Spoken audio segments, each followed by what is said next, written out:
Having a bit of a recap, a couple of lessons ago we talked about internal energy.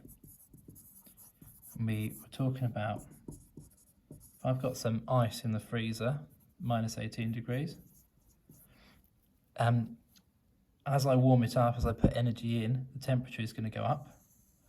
But then when I get to 0 degrees, what's actually happening, if I think about my kinetic theory diagram for a solid, to get to the water state, the liquid state,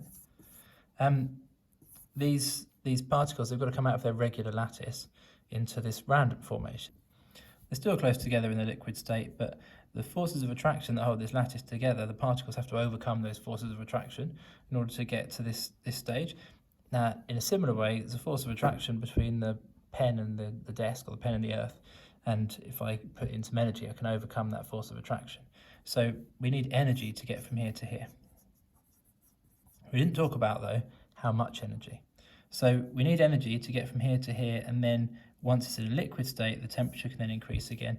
And then similarly, when we get up to the boiling point, we're going to have a flat bit on this line where the temperature doesn't go up because the energy isn't going into increasing the average kinetic energy of these particles. The energy is going into overcoming those forces of attraction. And then after it's boiled, after it's a vapor, vaporized, then the energy can go into increasing the average kinetic energy of those particles again. This is my little graph. We've done a lesson now on specific heat capacity, which gives us this equation that links the energy needed to get from here to here, maybe, or the energy needed to move along this line, the energy needed to get from minus 18 degrees to another temperature. And actually that also works for the water, for the liquid water, and it also works for the gas. But it doesn't work for this because this is the energy needed to change the temperature. The temperature isn't changing here. So the energy that I need to melt some ice, right, I can't use this equation to get that. And the energy needed to boil some water, I again can't use this equation to get that. So we need a different equation. So we're just going to think about that for a second. If I have got a block of ice, now I want to melt this block of ice, and let's say that it's at the melting point. So I've already brought it up to 0 degrees, it's just still solid. I need to get those particles from their regular lattice. I need them to overcome those forces of attraction to get into the liquid formation.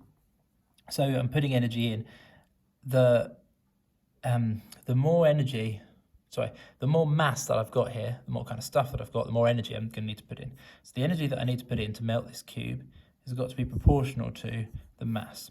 And this is algebra speak, I guess, for energy, because E is a symbol for energy, is proportional to, this is the symbol for is proportional to, and then M for mass. So this literally just says energy is proportional to mass. So if I've got more mass, I'm going to need more energy to melt that larger mass of ice. If I've got less mass of ice, I'm going to need less energy to melt it. And when if I want to turn this into an equal sign, then I have to put in then I have to put in a constant. Now, in maths, when you do this proportionality in maths, and I don't know when you do that, you might have done it already, you might not have done. In maths, what you normally do is put in a k here. But if we did that in physics, we'd have a k in every single equation. So you actually put in an L here, and there's an M there. Now, this formula is written on the formula sheet. It says that energy is equal to this constant L. Now, the constant is called the latent heat of fusion for this, or the latent heat of vaporization if we're going to boil our water. So this is our constant, and it says that on the formula sheet what this stands for. And this M is mass, should be lowercase m for mass. Okay, so that is a new formula, but it's not one that you need to remember because it's on the formula sheet.